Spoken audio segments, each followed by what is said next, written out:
Welcome to Cold War Conversations, the home of real stories of the Cold War. And soon enough, there was a circle of spectators curiously watching what can this little tiny girl do. And I needed a couple of big phone books to sit on so I can have a proper view of the board and reach the other end of the chessboard. And they were pretty surprised that I did better than they anticipated a little 4-year-old girl would. This is Cold War Conversations. If you're new here, you've come to the right place to listen to first-hand Cold War history accounts. Do make sure you follow us in your podcast app so that you don't miss out on future episodes. Suzanne Polgar is the author of Rebel Queen, The Cold War Misogyny and the Making of a Grandmaster.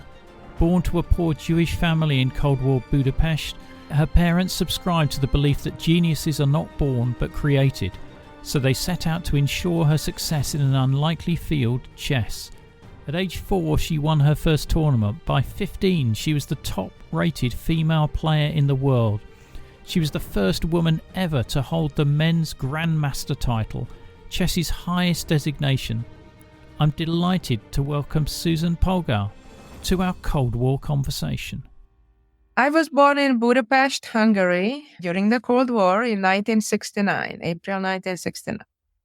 So I had my parents. Only at that point, I'm the eldest of eventually 3 sisters. But when I was born, I was the first child in the family. What did your parents do for a living? So both my parents were teachers, and actually my father had a very exceptional vision, that he believed that any and every healthy-born child is a potential genius. And he and my mother discussed that long before I came along, and even long before they ever started dating. And my mother was born in the former Soviet Union, just across the Hungarian border. And in fact, they were only communicating by snail mail, the traditional mail. And as both were teachers, had common interest in developing young minds, and the conversations were strictly professional initially, and then only much later it developed to romantic and marriage and me, and the rest is history. And your 2 sisters, yeah. Exactly. And you're in Cold War Hungary there. What was your schooling like? So, yes, indeed, I was born during the Cold War with all its restrictions. I was homeschooled, so it was different. It was a whole drama in itself to get the permission to be homeschooled, because unlike today, or unlike in the West, where homeschooling has been a thing for many years, back then in Hungary, it was not a thing. It was part of the law that every child just has to go to school. And there were exceptions made if, there were some extreme reasons, like a child physically couldn't get to school, or later in high school years, they did give such permissions for top athletes and such. But my parents wanted to homeschool me right from the beginning on, right from first grade, which was literally, I believe I was the first child who eventually got that permission. But that was a whole big drama in itself. At one point during the petitions going back and forth, which got refused numerous times. And even at one point, the armed police came to our house threatening my parents that if they don't, conform with the law to take me to school, then he'll be arrested and so on and so on. But looking back, fortunately, my parents stood their ground, and basically they refiled the denied petition. And eventually, after nearly a year of back and forth and fighting, which I write in details about in the book, they got the permission to homeschool me. And then many years later, as my sisters are much younger, their homeschooling petition came to the offices of the, Ministry of Education. It was relatively a formality. So I paved the road in that sense as well, that, My parents had to fight the bureaucracy of the communist system at the time regarding homeschooling as well. It's amazing that they managed to do that against the weight of the state against them. Very brave, to be honest. I give a lot of credit to my parents because, it could have actually been an executed threat. Fortunately, it remained a threat, but they could have done various forms of punishment to my parents, which fortunately remained threats.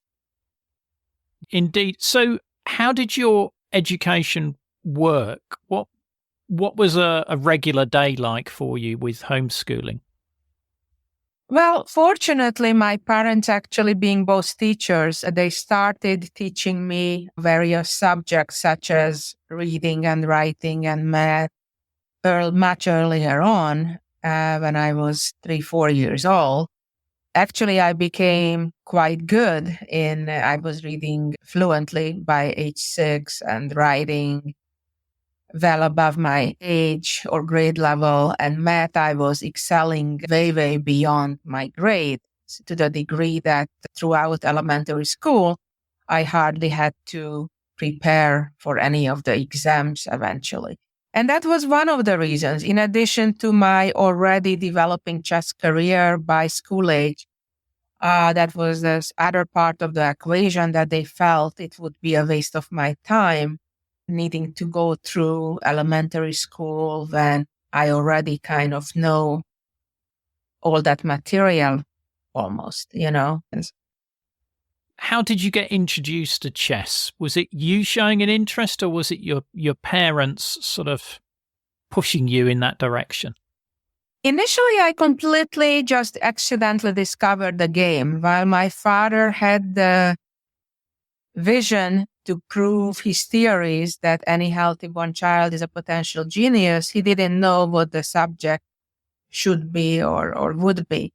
So when I accidentally discovered a chessboard and pieces when just short of my 4th birthday, it was kind of a godsend because my father loved chess, even though he had nobody to play with at home.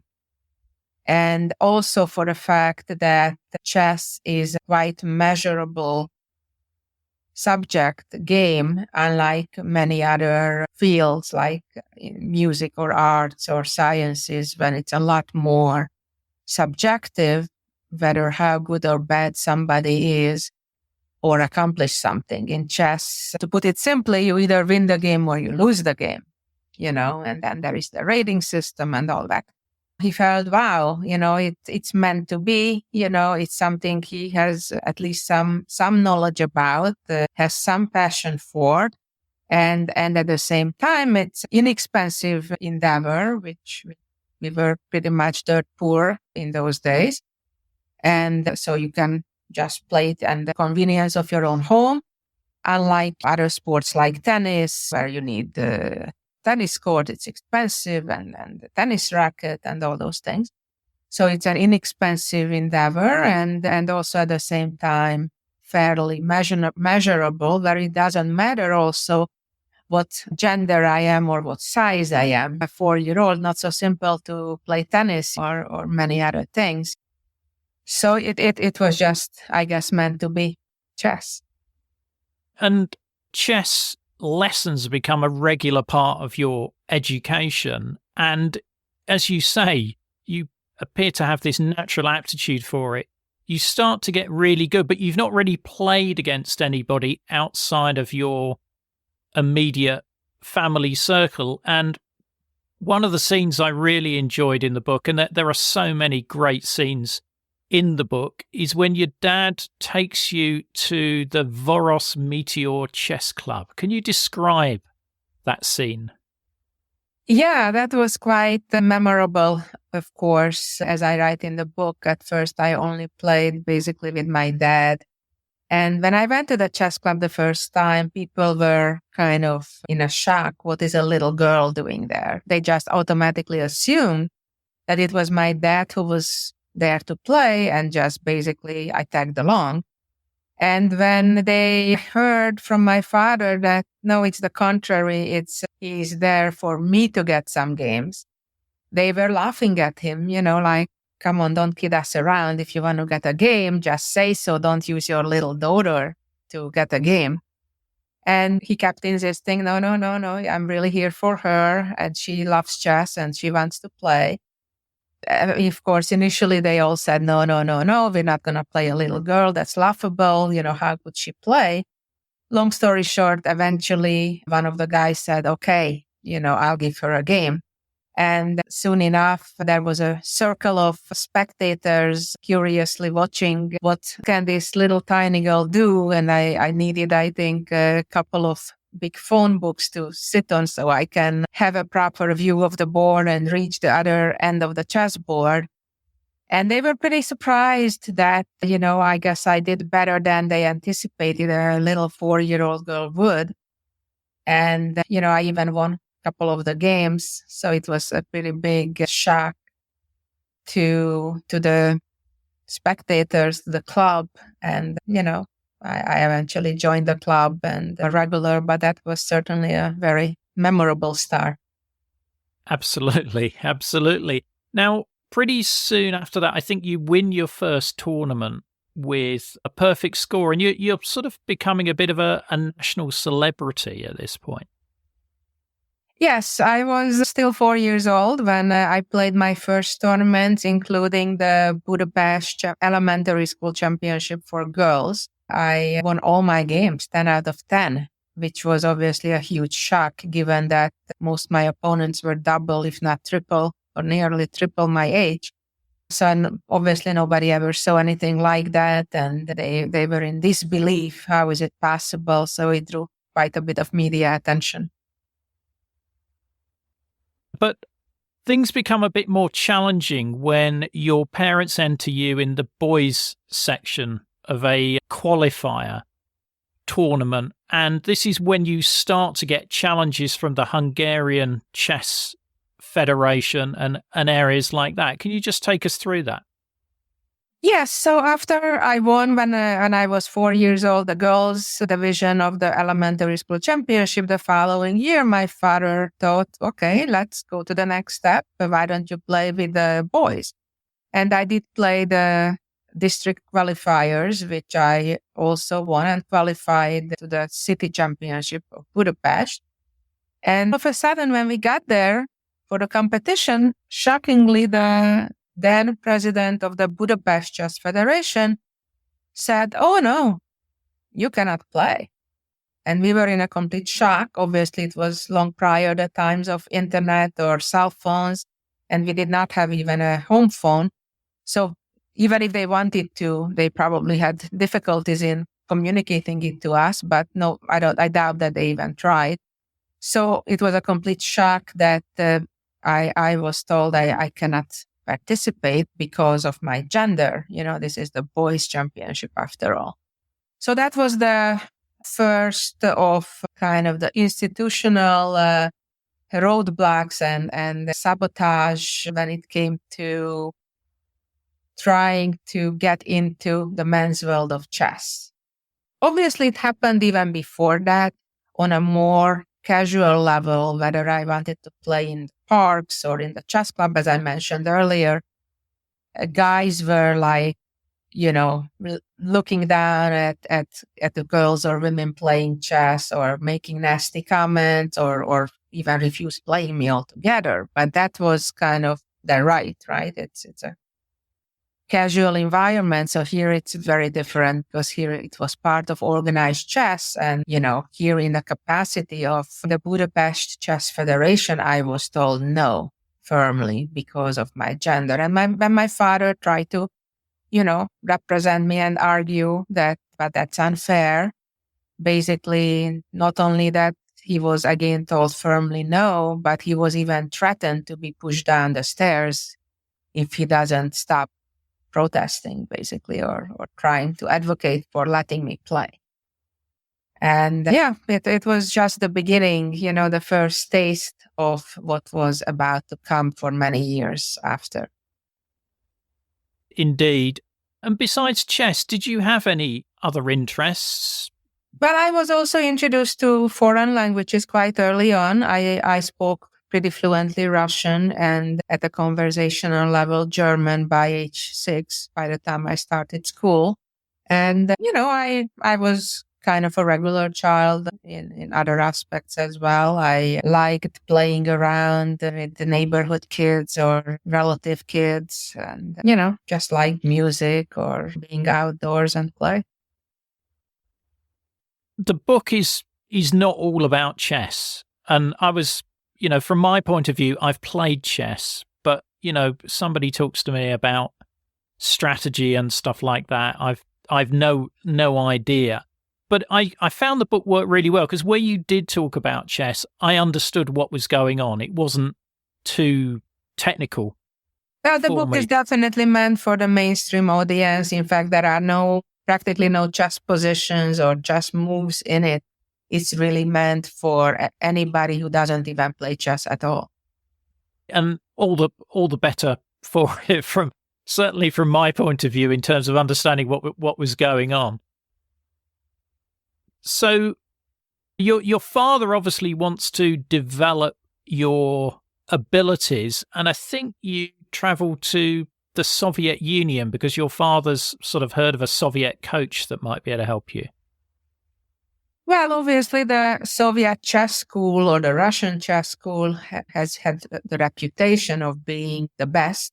They had produced all the world champions after World War II. Starting with Botvinnik and then Smyslov and Tal and Petrosyan and Anatoly Karpov, so they had the reputation that if you want to learn from the best, they are the Soviets, which was definitely true. Of course, Bobby Fischer came along later, but that's another story. So therefore, we went to the Soviet Union and my parents corresponded with a particular coach that invited us, that he'll be glad to help me, and they agreed on the fee that he would receive as compensation. And all of a sudden, when we got there, he told my parents that, that was just because he didn't want to get in trouble with the Soviet authorities. His price actually is like tenfold of what was agreed, which obviously my parents couldn't afford to pay. So that was kind of a misunderstanding. Let's put it nicely. And I still stayed for, I think, a week or two, and then we left. But it was obviously a very fascinating experience that it was the first time I saw the Soviet chess machine, the actual famous Moscow chess club. And I saw for the first time with my own eyes the former legendary world champion Botvinnik and other grandmasters. So, I also got to play some casual games with the local expert players. So it was definitely worthwhile, the trip, nevertheless. And also it gave me the opportunity to have an amazing experience with the former world champion, Mikhail Tal, who is considered a magician from Riga, which I write about in the book. Yeah, that's the great name, the magician from Riga. Do you travel to any other countries around about this point, or is it just the Soviet Union? So we're talking about the early 1980s, and we discovered that Bulgaria actually had a lot of tournaments in those days. That was kind of perfect for my level at the time. It was rather inexpensive also to travel and play there. And after our first visit there, we fell in love with the country and the people. And I started playing there quite a bit. And then actually soon after, the Hungarian authorities revoked my blue passport. We used to have those days a red passport for all the communist countries, and then a blue passport, which was quite a privilege in those days to have access to that and to travel to the West. And therefore, I was restricted to play only in Eastern Europe for several years in the early 80s. So you had played some tournaments in the West at that point? or not? Well, in 81, they made an exception and they allowed me to represent Hungary for the Junior World Championship under 16 for girls in England. And that was my first ever trip to the West. And my first ever World Championship title. But interestingly, even though I brought pride for Hungary and won that championship, soon after they have revoked my privilege of playing in the West. And for nearly 3 years, I was forced to stay within the Eastern Bloc and not accept any invitations on the West. Incredible that they do that.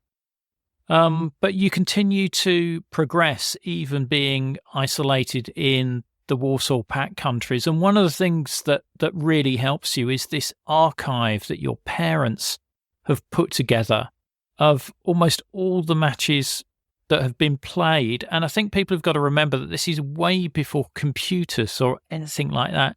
This is a purely paper-based archive. Can you tell me a bit about that?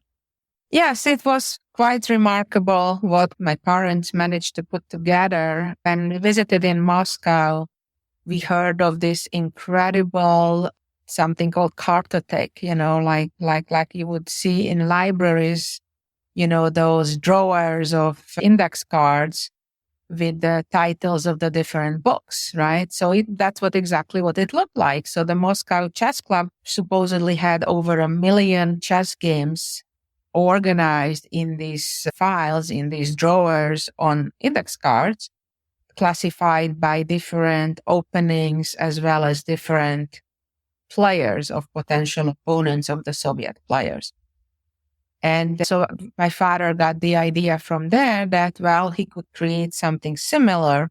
And my parents worked tirelessly, and some of their friends helped as well in trying to get hold of any chess games they could, which was obviously limited to the Hungarian chess magazine and the Soviet chess magazines and, some others. But it was a huge expense on one hand, to buy 2 copies of each in order to be able to use both sides of the paper, and then to cut them and then to glue them to the index cards, and then to sort them based on the classification by openings as well as of opponents, players.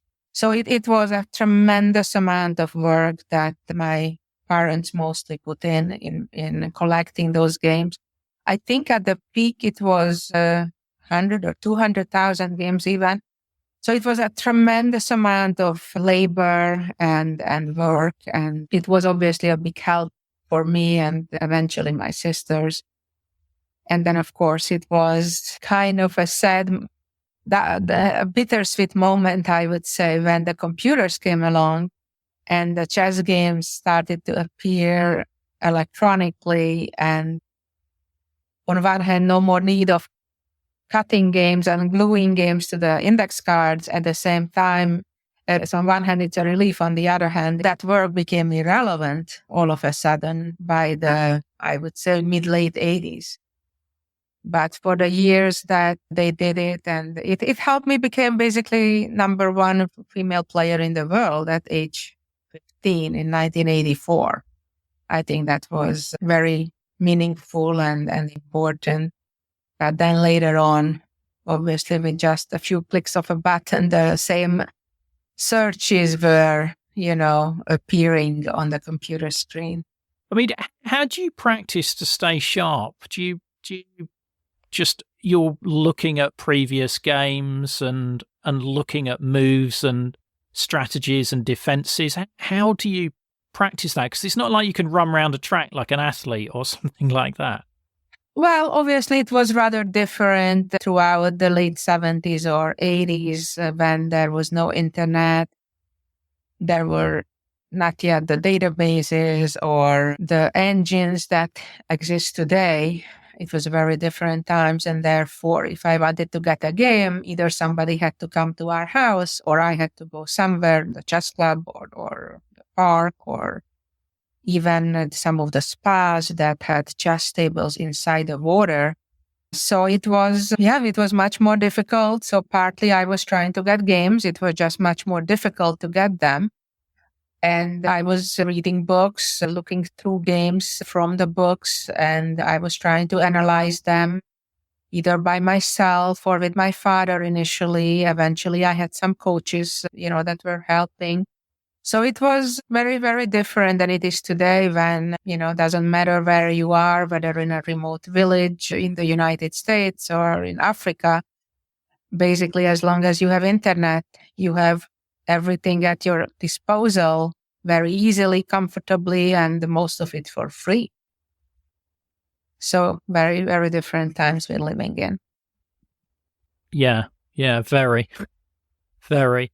So 1985 is a major step forward in your career with a victory. Can you describe a bit about that victory?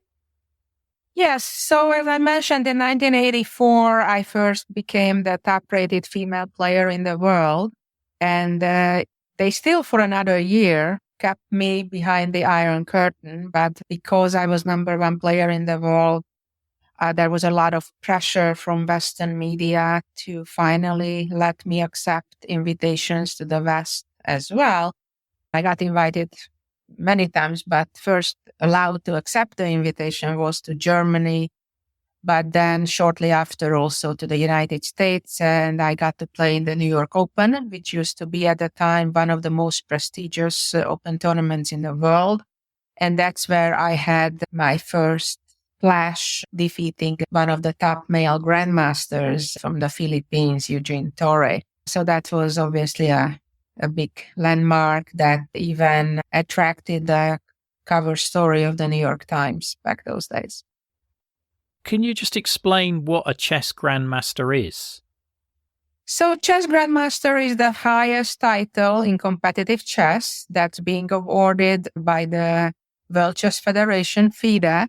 And back in those days, there were, I think, maybe less than 200 people around the world who earned that title of chess grandmaster. So obviously that was a very, very prestigious title.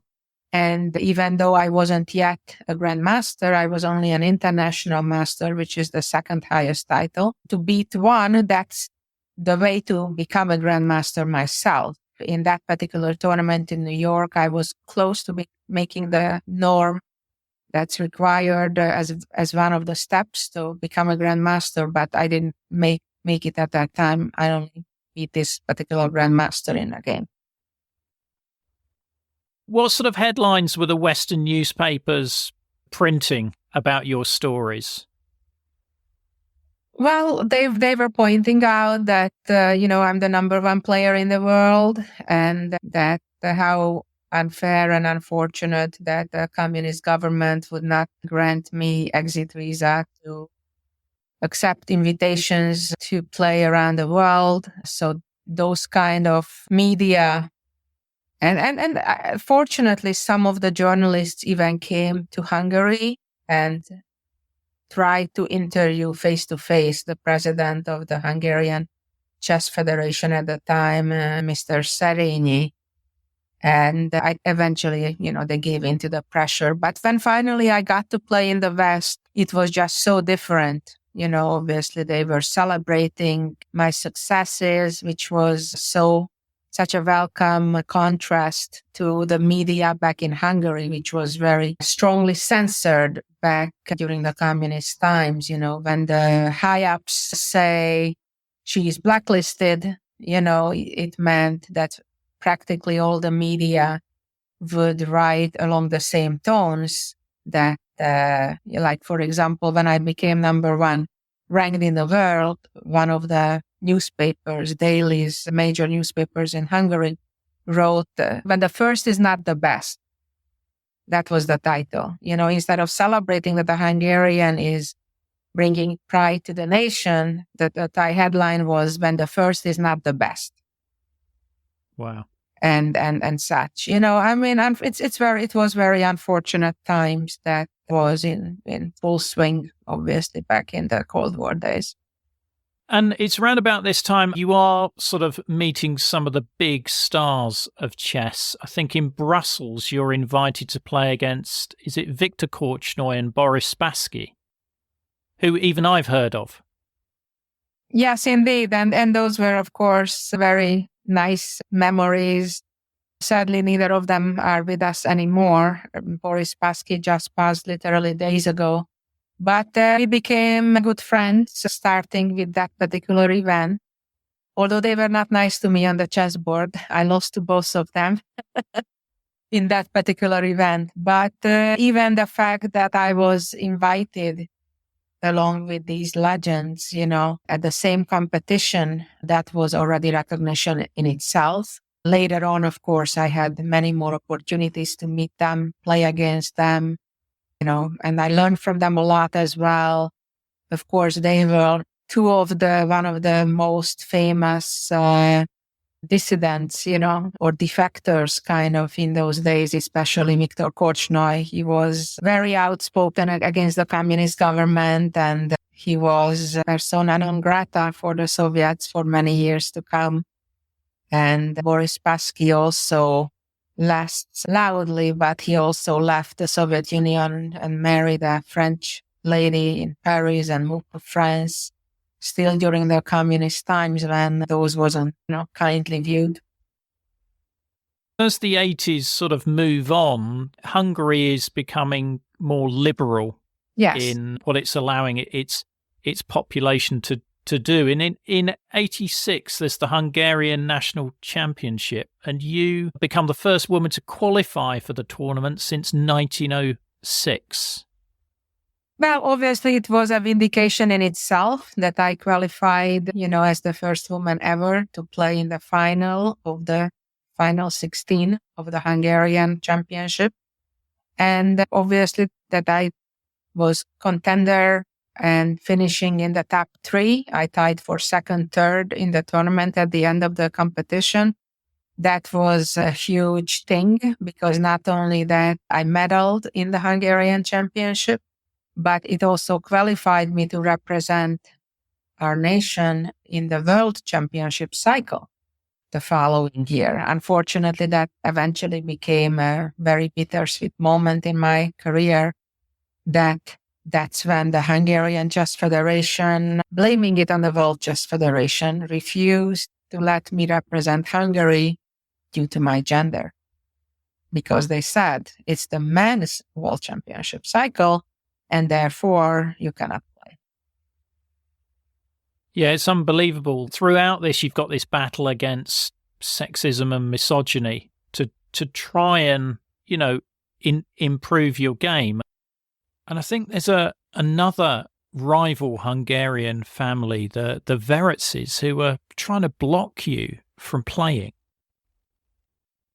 Yeah, so there was this woman, top Hungarian player. She is still around, by the way, her name is Zsuzsa, like me, but last name Veretzi, and her father that were dominating Hungarian chess.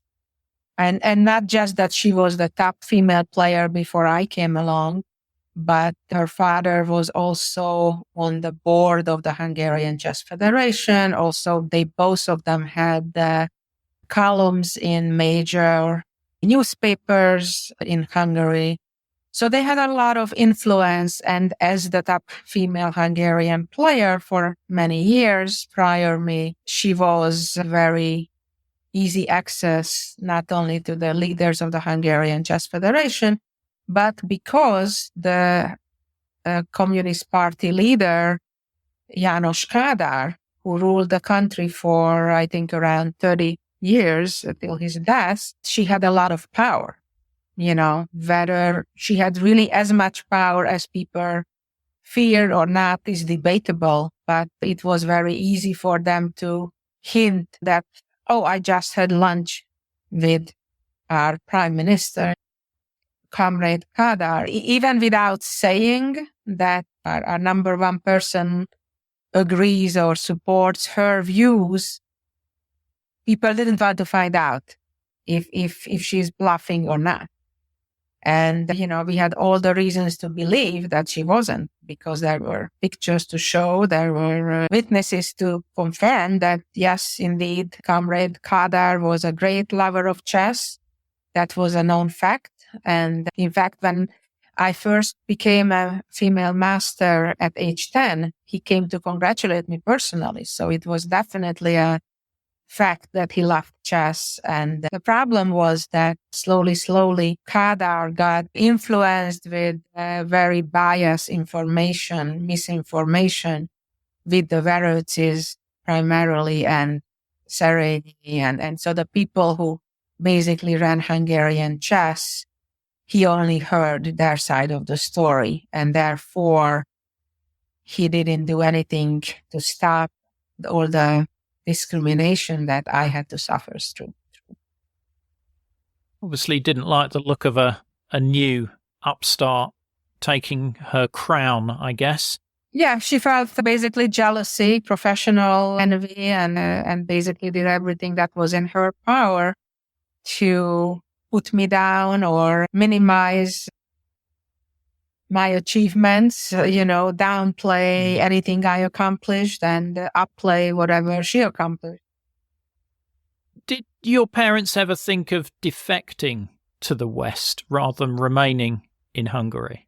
Definitely that became a topic of conversation at our house throughout the early mid-80s, especially when they withheld our blue passports, and there was a lot of discrimination and threats. And even when I became number one ranked player in the world, female player in the world, the president of the Hungarian Federation, Mr. Serenyi, went to the World Congress of FIDE, of the World Chess Federation, to protest, so to say, that why am I allowed to be the number one player in the world when I'm not playing against women, I mostly play against men. Which is kind of sounds ridiculous, right? That your own federation, instead of supporting and applauding that, our player is number one in the world, would protest against your own player. Obviously, it was largely influenced by the then second Hungarian female player, Veroci, who used to be the number one female player. And she didn't like that all of a sudden, not only that I'm number one in Hungary, but I'm number one in the world, making her look less accomplished, obviously. So therefore, yes, it became a conversation at our home. And even at one point when we were in New York or later in Australia, we did have talks with the chess federations in those countries. And we had some offers to remain whether in New York or Australia. But at the end of the day, we had, I had still my grandparents alive and didn't want to leave them behind, not knowing if we'll ever see them again if we leave. Also, coming from a Jewish family, it also could have made potentially difficulties for the Jewish community back in Hungary, that if we leave. Understood. I think it's round about this time you have a match against Anatoly Karpov. How can you tell me how that goes and what he's like? Well, yeah, I had a game against Karpov. The matches I played against Karpov came a number of years later, but the first time I played Anatoly Karpov was in Spain in 1987, I believe. He was surprisingly kind and nice, and on a personal level, we had a lot of fun dinners and conversations, and he was very supportive, which was a very pleasant surprise. Obviously, in our game was a tough fought game. I thought I had great chances. I was going after his king. Unfortunately, he out-strategized me. He defended against my attack on his king, and then I got stuck with weaknesses, and he won that game. But nevertheless, that tournament in Spain was a great tournament, and my greatest accomplishment up to that point, when I beat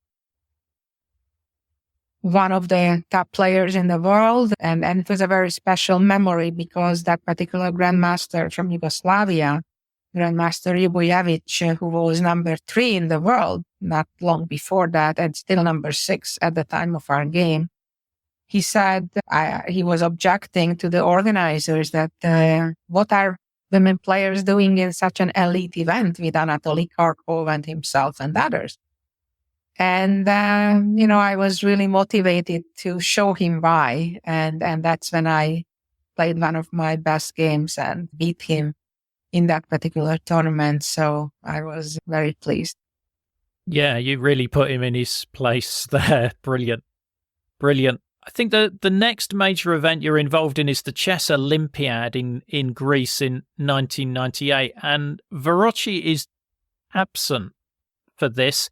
And also you're joined by your sisters as well, who are making their own name in the chess world and obviously proving that your parents' methods do work. But why is Verocci absent for that one? Is she trying to avoid you? So 1988, this is the first Chess Olympiad that my sisters and I got selected to play for Hungary. So I was already, as we said earlier, number one player in the world for several years. And by this time, my sisters became number 2 and 3 in the country. And there was another girl, Ildiko Madl, who were tying basically with Sofia, one of my sisters. And Verocci was really only number 5 in the country.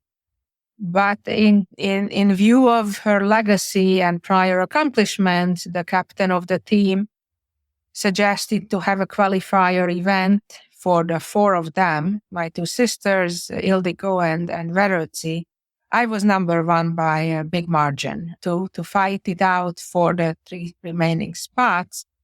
And basically, I think there is no other way to put it. Even though she was given the opportunity, she chickened out. She didn't accept the opportunity to fight for her spot on the team, and that left basically the 3 Polgar sisters with Ildiko Madl to represent Hungary in that Olympiad, which was, of course, a huge, huge landmark in our life, because while up to that point we were the black sheep, in Hungary, in Hungarian chess, when we won that event and dethroning the legendary Soviet Union, who won every chess Olympiad they participated in up to that point, defeating them in our head-to-head match and winning the chess Olympiad. It was just sensational at the time. Not only because we dethroned the undefeated champion, but also because, our national team was 3/4 of the team basically represented by one family, and we played actually the majority of the games. And it was just amazing, and how it literally changed our lives overnight. So when we got home, there was a huge crowd awaiting us right at the airport. And from then on, the Chess Federation turned 180, became big supporters. Various Hungarian companies were lining up to offer us endorsement deals. I mean, it was just everybody all of a sudden wanted to become our friends. The media covered us with countless cover stories. All of a sudden, we became the Golden Girls, literally. That was our nickname. I think you call it polygaria, a bit like Beatlemania. There was polygaria, and suddenly you were big box office and everybody wanted to be associated with you. It must have felt like an incredible turnaround. It was amazing, obviously. It was probably the most meaningful experience in my life, certainly up to that point, because it was just unbelievable that literally it can change from one day to another. We're writing end of 1988, and pretty soon after 1989 rolled around, and basically the Berlin Wall fell. And the first, pioneers of that was the Hungarians. So it was, the timeline kind of was interesting, that not just our life changed drastically by end of 1988 because of our win at the Chess Olympiad in end of 88, but also the Cold War was about to end as well. And were you aware of how things were changing internationally? Were you aware of the the impact of political change was happening around you. Absolutely. And it was very interesting to see, even in the Hungarian media, because remember, there is still no internet in those days. So even in the Hungarian media, through already towards like 88, beginning of 89, it was, and not only just the media, but even in everyday life, you could see more Western products, more Western tourists, they opened the opportunities for Hungarian citizens to travel to the West a lot earlier than they did in the Soviet Union or other neighboring communist countries. So Hungary went through kind of more gradually that transformation of ending the Cold War, while it was a lot more sudden, I think, for the Soviets or some of the other countries. So it was very heartwarming to see that gradual change, that, how, we couldn't travel at all, let's say, to the West up to 85, and then they let me travel. And then, by 88, because we won the gold, the censorship with the media ended, and all of a sudden, all the media was celebrating the Polgar sisters. And so it was very nice.